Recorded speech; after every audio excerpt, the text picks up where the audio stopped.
Salut les potos! Alors, j'ai commencé à regarder The Beginning After the End. Après, bon, il y a juste un épisode qui est sorti, donc je l'ai regardé.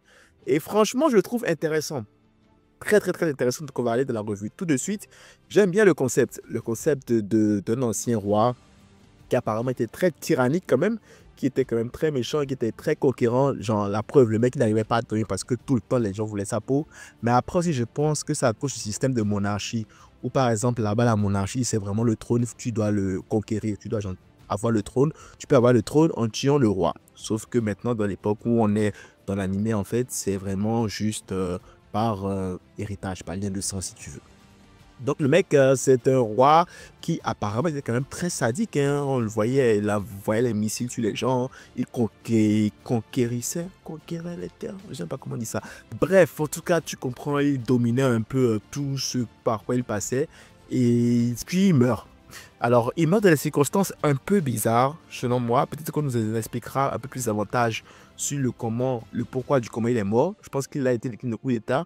Mais il arrive à être réincarné. Bon, il se fait réincarner à une époque qui me semble être antérieure à celle où il a vécu.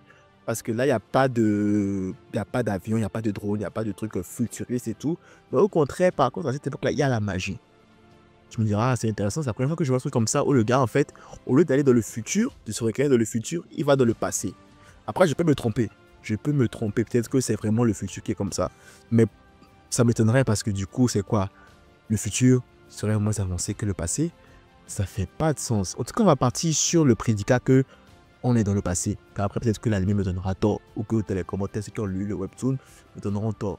Donc, il retourne dans le passé et il se réincarne sur la forme d'un bébé. Et ce qui est drôle, c'est qu'il a la conscience qu'il avait quand il était roi, monarque accompli et tout, quoi, tu vois. Donc, il part, en fait, si tu veux, avec une... comment je vais appeler ça? Une expérience plus. En gros, c'est un New Game Plus, mais dans un monde différent. Il est là maintenant, il a tout le savoir, en fait, qu'il faut. Mais juste que maintenant, en fait, avec sa conscience et l'expérience qu'il a eu de sa vie d'antan, il doit devoir s'adapter au monde actuel, au monde où il est. Et c'est tellement drôle, en fait, de voir le petit essayer de faire ci, ça, essayer d'apprendre en lisant des bouquins. Le petit lit des bouquins, ses parents sont comme, oh ok, là il s'amuse, il lit des bouquins. Bref, si ça n'est pas, si ça l'amuse, tant mieux. C'est tant mieux qu'il lise des livres, qu'il fasse autre chose. Et en lisant en fait ces bouquins, il arrive à comprendre comment le monde fonctionnait. En plus, il sort avec ses parents, donc il arrive à observer le monde extérieur et il arrive à ramasser, collecter les informations qui lui permettront de savoir comment fonctionne le nouveau monde dans lequel il est. Et surtout, en fait, le système de pouvoir qui a totalement changé par rapport à son ancienne vie apparemment. Là, on est de retour sur de la magie et il doit essayer de comprendre comment la magie fonctionne. Nous aussi d'ailleurs, parce que bon, on nous introduit dans le monde et c'est ce truc-là que l'anime fait bien, c'est qu'au travers en fait de cet apprentissage de notre cher bébé Arthur, nous on arrive quand même aussi à découvrir le monde, comment le monde fonctionne, c'est quoi le système de pouvoir de l'anime et tout.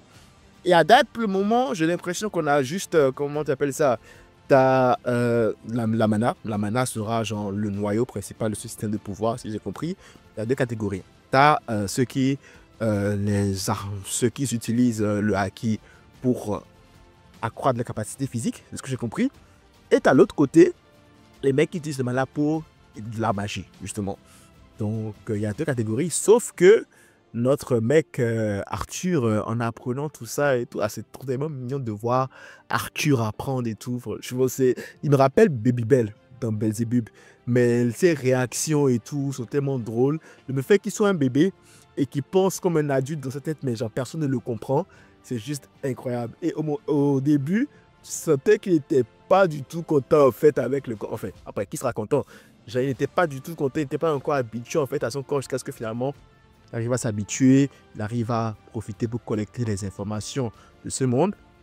Et là, boum, fin d'épisode comme ça, il arrive à maîtriser. Je n'ai pas envie de dire qu'il arrive à maîtriser le mana, mais il a réussi à éveiller le mana. Et ce que j'aime bien aussi dans l'approche que l'anime a prise par rapport à ça, c'est que c'est pas tombé de nulle part. C'est pas en mode, oh, c'est un prodige ou ouais, ils auraient pu aussi jouer la carte de oh, c'est parce qu'il avait la conscience d'avant qu'il a aussi éveillé le mana de manière prodigieuse. Non, c'est le fruit en fait de recherche, d'apprentissage sur le monde qui a fait qu'il a pu réussir maintenant à sortir le mana. Et ça, c'est très bien fait. Ça ne s'est pas fait genre du jour au lendemain. Ça lui a pris 2 ans. 2 années. Et j'aime bien le réalisme en fait. J'aime bien que maintenant en fait, on nous fasse comprendre que le système de pouvoir, si tu vas acquérir un pouvoir en fait, ça prend du temps. Ça ne vient pas comme ça tombe pas du ciel. Ça prend du temps et j'adore qu'ils arrivent à nous inculquer ça en fait, surtout dans les manoirs en fait. Alors bien sûr après je pense que ça va être un gars overcheaté parce que lui il apprend depuis le bas âge alors que les autres du verse vont clairement apprendre ça quand ils auront un âge un peu plus conséquent, quoi, genre 7-8 ans, alors que lui c'est un prodige, il a appris ça en 2 ans, limite même pas encore 3 ans. Donc ça se trouve, le personnage principal sera un personnage overcheaté qui il va apprendre, il va continuer à apprendre, et quand il va grandir, il sera un prodige, parce qu'il aura déjà tout appris, il aura déjà maîtrisé pratiquement tous les secrets du monde, du moins ce qu'il y a dans les livres et ce qu'il a pu voir en côtoyant le monde extérieur. Et ça va être bien. J'ai bien aimé le premier épisode. J'ai bien aimé le premier épisode. C'est pas, après, c'est pas un épisode traumatisant comme soit Attack on Titan, Solo Leveling. C'est pas des épisodes avec des débuts genre qui cartonnent, quoi, tu vois. Ah bon, à part la fin. À part la fin où on l'a pu le voir s'éveiller, là, ça fait un gros boom, quoi. Ça lance l'animé. Mais c'est pas du même calibre que genre Solo Leveling où le gars meurt, Attack on Titan où sa mère meurt, tu vois. Genre un truc genre, qui te traumatise et qui te captive et qui te fait te sentir en mode, ok, je veux voir la suite. N'empêche, moi, après les premiers épisodes, je me suis dit, ah ouais, j'ai envie de voir la suite. J'ai envie de voir la suite et bizarrement, j'ai pas vu le temps passer. C'est ça pour vous, mais moi, j'ai pas vu le temps passer. Regardons cet épisode-là. Ce qui m'a semblé quand même bizarre, j'ai pas vu le temps passer. Je me suis dit, ah, ok, pourquoi pas? Ça pourrait être intéressant. Genre, peut-être c'est au niveau de la narration, je sais pas où, j'étais fatigué, j'avais une longue journée. Mais en tout cas, j'étais captivé, j'ai juste pas vu le temps passer. Et c'est mignon, c'est mignon de voir le bébé apprendre et tout, mais je pense que ça va pas durer longtemps. Hein. Ça va durer peut-être encore à la limite un épisode. Et après, on va passer aux choses sérieuses. Je sais pas, je pense qu'il va grandir totalement, mais j'ai hâte de voir en fait ce sera quoi son objectif du coup. Ce sera quoi son objectif parce que là, ok, il est maintenant dans un nouveau monde et tout. C'est quoi son but?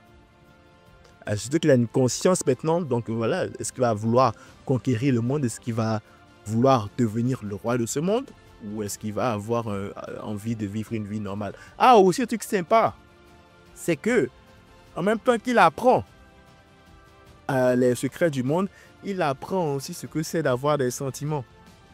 Il apprend l'amour familial, paternel, maternel qu'il n'a pas eu apparemment dans son autre vie parce qu'il était dans un orphelinat. En fait, le gars, littéralement, il a une deuxième chance à la vie. Il a une deuxième chance de pouvoir vivre les choses qu'il n'a pas vécues dans son ancienne vie, de la nouvelle vie. Et quand tu le vois, en fait, c'était mignon hein, de le voir pleurer quand il a vu à quel point, en fait, ses parents tenaient à lui. Ses parents ne remplissaient pas seulement leur devoir de parents. Ses parents, en fait, tenaient à lui. Donc là, ça lui a fait quelque chose et il a pleuré. Et en vrai, c'était mignon comme scène. Donc du coup, il va sûrement devenir overcheaté, mais il va aussi commencer à développer des sentiments plus humains que le monarque sans cœur tyrannesque qu'il avait à l'époque de sa première vie, quoi, tu vois. Ça, c'est super. Maintenant, niveau animation, moi, j'avais vu chez Internet avant, au début, que les gens se plaignent que, oh, que c'est mauvais, c'est mal animé et tout. Honnêtement, moi, je trouve que c'est beau. C'est pas du calibre de Tengen versus Gyutaro. Encore une fois, il n'y a même pas eu de scène de combat, on peut pas encore parler. C'est vraiment juste du visuel et tout. Moi, je l'ai trouvé beau. À part ça, maintenant, il y a... c'est pas la pire animation. C'est clairement pas la pire animation que j'ai vue d'animé. Franchement, il y a pire. Il y a vraiment très pire. Je sais pas si ça se dit, mais tu comprends le concept. Donc, c'est pas mauvais. On les attend au carrefour, on attend de voir en fait les scènes de combat avant de juger. Maintenant, j'ai aussi vu que c'était le next big thing, genre le successeur de Solo Leveling. Je ne sais pas en quoi, déjà les deux parlent un peu de choses différentes. Après, je me trompe peut-être que finalement, quand ça va arriver, quand l'histoire va se développer, ça va être la même chose que Solo Leveling. Oh, ça va être la même chose que Solo Leveling, je ne sais pas. Mais pour le moment, je ne vois pas le rapport entre les deux, à part que le personnage va devenir probablement aussi overcheaté. On dirait que c'est la recette dans les manoirs en fait. Dès que tu as un personnage principal, tu es overcheaté. Genre, direct. Why not? Why not? En tout cas, j'ai vraiment aimé, j'ai vraiment apprécié. Et j'ai hâte de voir en fait ce qu'ils vont me proposer pour après. Voilà, c'est tout pour cette petite revue de l'épisode 1 de The Beginning After the End. N'hésitez pas à me dire en commentaire si vous voulez que je fasse des revues hebdomadaires de cet animé-là. Pour le moment, moi, je vais juste le regarder comme ça. En vrai, je ne comptais pas faire de revues hebdomadaires. Mais qui sait, si vous manifestez beaucoup et que vous me dites que voilà, vous voulez des revues hebdomadaires, ah bien sûr, je vais en faire avec plaisir. Pourquoi pas, c'est vraiment très très bien comme animé. Donc, je vais sûrement en faire. Si vous laissez un commentaire, si vous n'êtes pas encore abonné, abonnez-vous, vous avez encore plus plaisir. Max the like, max partage, on se retrouve très très vite pour une nouvelle vidéo. C'est la prochaine. Fondez-vous de vos proches. C'est tout pour moi. À la prochaine.